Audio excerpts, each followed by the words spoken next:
ছাদে যদি কুমড়ো গাছ হয় কার না ভালো লাগে।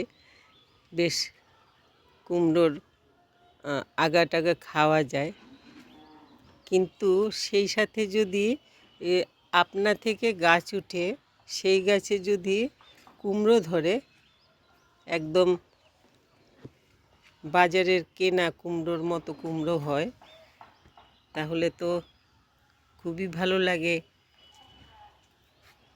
এই যে কুমড়ো গাছটা, এই গাছটাতে আরও একটা কুমড়ো হয়েছিল, ওইটা নষ্ট হয়ে গেছে। কিন্তু এখন আমি ভেবেছিলাম পুরোটাই কেটে সরিয়ে ফেলবো, কেন আমি এখানে ক্যাপসিকাম লাগিয়েছিলাম।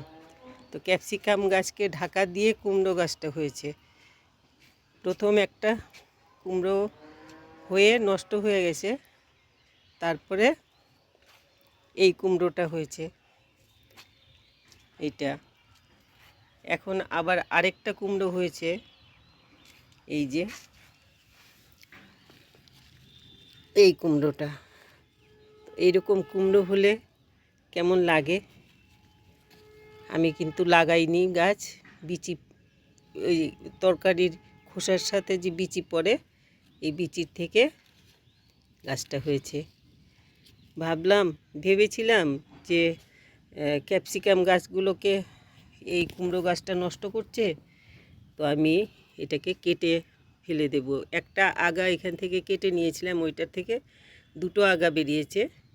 সেই কাটা আগা থেকে যে দুটো আগা বেরিয়েছে, সেই দুটো আগাতেই কুমড়ো ধরেছে। কিন্তু কেমন হলো ব্যাপারটা? এখন ভাবছি এই কুমড়ো গাছটাকেও আগাটা কেটে নিয়ে যাব, তাহলে হয়তো এটাতেও এইরকম কুমড়ো ধরবে। কেন এটা শুধু এরকম বেরিয়ে ফুলই আসছে, এমনি ফুল হচ্ছে, আর এইখানটাতে তো একটা এই যে ফল হওয়ার মতো একটা হয়েছে।